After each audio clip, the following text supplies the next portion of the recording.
ચોરોથી બચવા ગોધરાના વેપારીઓનો ગજબનો કિમિયો। આ દુકાન પરથી તમને શેમ્પૂ, ક્લીનર, લાકડાના વેર સિવાય કંઈ નહીં મળે, એટલે મહેરબાની કરી દુકાનનું તાળું તોડવાનો પ્રયાસ કરતા નહીં તો મહેનત પાણીમાં જશે। દુકાન બહાર આવી નોટિસો મારી છે ગોધરાના વેપારીઓએ, કેમ કે ગોધરામાં છેલ્લા કેટલાક દિવસથી તસ્કરોએ તરખાટ મચાવ્યો છે, દુકાનોને નિશાન બનાવી રહ્યા છે, લાખો રૂપિયાની ચોરી થતા વેપારીઓ બેહાલ થઈ ગયા છે। ત્યારે પોલીસ પણ તસ્કરોને પકડવામાં નિષ્ફળ નીવડતા અંતે વેપારીઓએ ચોરીની ઘટનાઓને ટાળવા માટે આ પ્રકારનો ગજબનો કિમિયો શોધી કાઢ્યો। તસ્કરો દુકાનમાં ચોરી જ ન કરે એટલે દુકાનની બહાર દરવાજા પર ચોરો માટે આ પ્રકારની નોટિસ લગાવી દીધી। તસ્કરોના ત્રાસથી કંટાળીને રહીશોએ નોટિસ લગાવી। વાત આશ્ચર્ય પ્રમાણે એવી છે, પણ આ દ્રશ્યો તેની સાક્ષી પૂરે છે। નોટિસમાં દુકાનદારોએ તસ્કરોને સંબોધીને લખાણ લખ્યા છે કે આ દુકાનમાં તોડફોડ કરવી નહીં, દુકાનમાં કયો માલ સામાન છે તેની વિગતો પણ લખી છે। એટલું જ નહીં, દુકાનમાં તોડફોડ કરવાથી કંઈ મળે નહીં અને મહેનત પાણીમાં જશે એવા લખાણ લખ્યા છે। શહેરના કાઝીવાડા વિસ્તારમાં દુકાનો પર આવા સ્ટીકરો જોવા મળી રહ્યા છે। દાંતાના તારંગાડા ગામે શાળાએ જવા બાળકો નદીમાંથી પસાર થવા મજબૂર। માથા પર દફતર, હાથમાં બૂટ, કાખમાં છોકરાઓ, નીચે ધસમસતું નદીનું પાણી અને જીવનો ખતરો।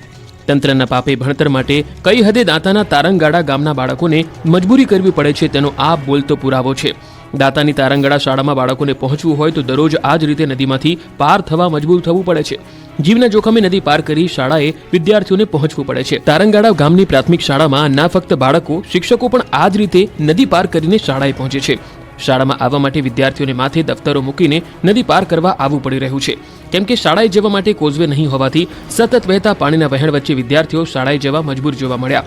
દર ચોમાસામાં વિકટ સ્થિતિ બનતી હોવાના કારણે વિદ્યાર્થીઓ અભ્યાસ કરવા માટે શાળાએ આવી શકતા નથી, જેથી તેઓના ભણતર પર ભારે અસર પડે છે। ગત વર્ષે 2 બાળકો તણાઈ જતા હજુ સુધી તંત્રની આંખો ઉઘડતી નથી। વિદ્યાર્થીઓ માટે ચોક્કસ કોઈ ઉકેલ લાવી શક્યું નથી। હાલાકી ભરી સ્થિતિમાં અભ્યાસ કરતા વિદ્યાર્થીઓ માટે શાળામાં પૂરતા ઓરડા પણ નથી। ધૂમધકતા તડકામાં બેસીને કરવો પડે છે અભ્યાસ। સુરતના કામરેજમાં દીપડો તોફાને ચડ્યો છે અને ખેડૂતોમાં ફફડાટ।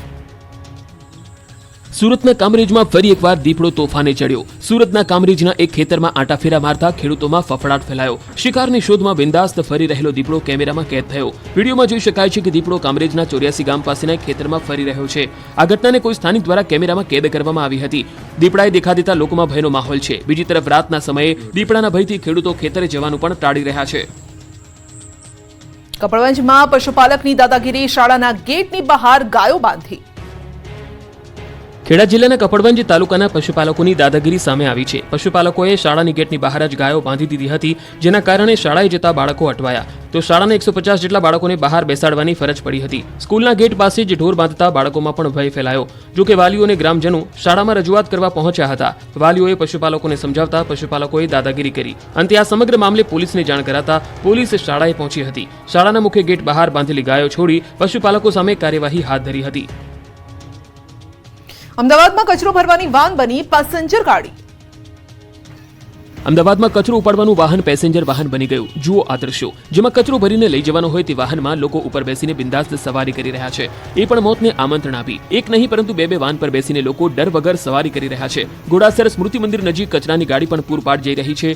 જો એક ભૂલ થાય તો ઉપર બેઠેલા લોકો કચરાની માફક રોડ પર પડે, પણ આ લોકોને જાણે પોતાના જીવની ચિંતા ન હોય તે રીતે નીકળી પડ્યા છે। તો સવાલ એ થઈ રહ્યો છે કે શું આવા દ્રશ્યો અમદાવાદ ટ્રાફિક પોલીસને દેખાતા નથી? રોડ પર અકસ્માત થાય તો આખરે કોણ જવાબદાર? કોણે કચરાની ગાડીમાં જોખમી સવારીની મંજૂરી આપી?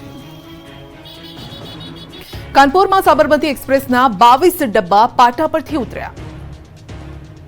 ઉત્તર પ્રદેશના કાનપુરમાં સાબરમતી એક્સપ્રેસ ટ્રેન પાટા પરથી ખડી પડી હતી। તેના 22 ડબ્બા પાટા પરથી ઉતરી ગયા છે। ટ્રેન વારાણસીથી અમદાવાદ તરફ આવી રહી હતી। આ દુર્ઘટનામાં કોઈ જાનહાનિ થઈ નથી। કેટલાક યાત્રીઓ ઘાયલ થયા છે। કાનપુર શહેરથી 11 કિલોમીટર દૂર ભીમસેન અને ગોવિંદપુરી સ્ટેશન વચ્ચે વહેલી સવારે અકસ્માત થયો હતો। ટ્રેક પર મૂકેલી કોઈ ભારે વસ્તુ સાથે અથડાવાને કારણે ટ્રેન પાટા પરથી ઉતરી ગઈ હતી। ડ્રાઈવરનું માનીએ તો પથ્થર સાથે અથડાવાના કારણે આ અકસ્માત થયો હતો। એક્સપ્રેસ રેલવે ટ્રેક પર પોતાની ઝડપે દોડી રહી હતી। ટ્રેનમાં બધા મુસાફરો શાંતિથી સૂઈ રહ્યા હતા। કાનપુરના ગોવિંદપુરી સ્ટેશનની નજીક ટ્રેન આવતા જ જોરદાર અવાજ આવતા લોકો જાગી ગયા હતા। ટ્રેનમાં સવાર લોકો ભારે હોબાળો અને બૂમો પાડવા લાગ્યા। એટલામાં જ ટ્રેન જોરદાર અવાજ સાથે થંભી ગઈ। ટ્રેન ઊભી થતાં જ ગભરાઈ ગયેલા લોકો તરત જ બહાર આવી ગયા અને જોયું તો તેનાથી તેઓ ચોંકી ગયા।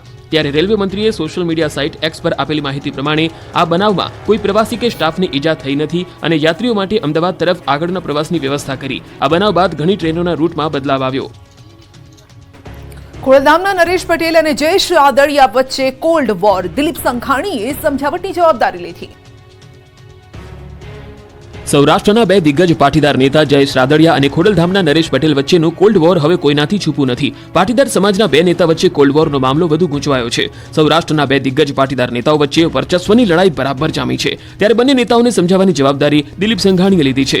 રાજકોટના હેમુ ગઢવી હોલ ખાતે આજે પાટીદાર સમાજ દ્વારા સન્માન સમારોહનું આયોજન કરવામાં આવ્યું, જેમાં ઇફકોના ચેરમેન દિલીપ સંઘાણી તેમજ ખોડલધામ પ્રમુખ નરેશ પટેલ સહિત પાટીદાર સમાજના આગેવાનો ઉપસ્થિત રહ્યા.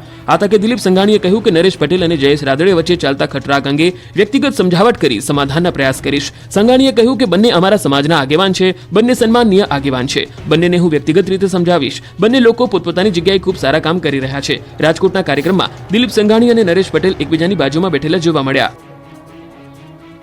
હીરામાં મંદી દૂર થાય તે માટે 11 કિલોમીટર ચાલી રત્ન કલાકારો સાળંગપુર પહોંચ્યા, ટેકાવ્યું માથું.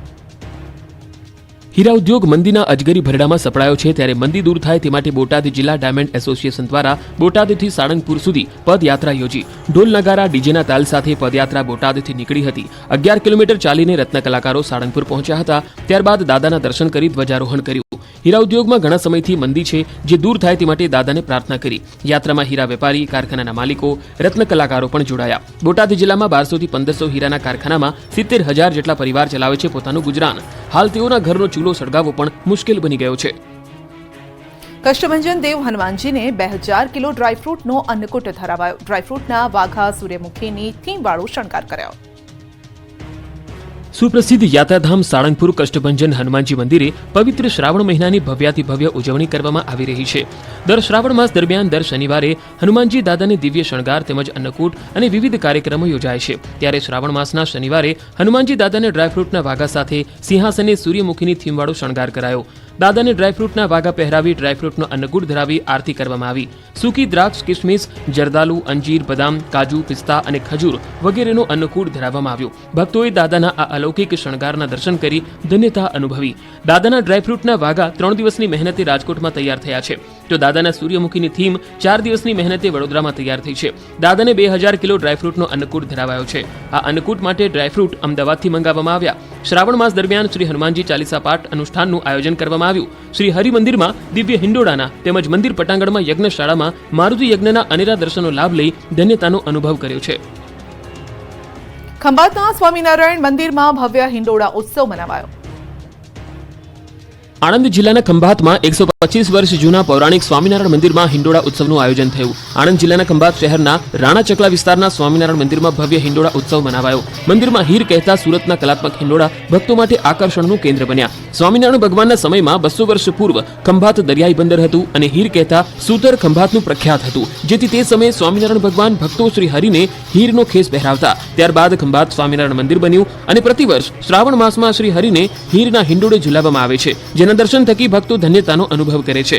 મંદિરમાં સંધ્યા આરતી સમયે સંગીતના વિવિધ રાગ પર કાંસી જોડા અને ઢોલના તાલ સાથે ભજનની રમઝટ બોલાવાય છે. ભક્તો દ્વારા શ્રી હરિના વિવિધ ભજનોનો ઉત્સવ સાંભળવો એક લહાવો છે. જૂનાગઢમાં જૂની ડિઝાઇન મુજબનો બ્રિજ કરવાની માંગ 1000 સહીવાળો પત્ર પીએમને મોકલાયો.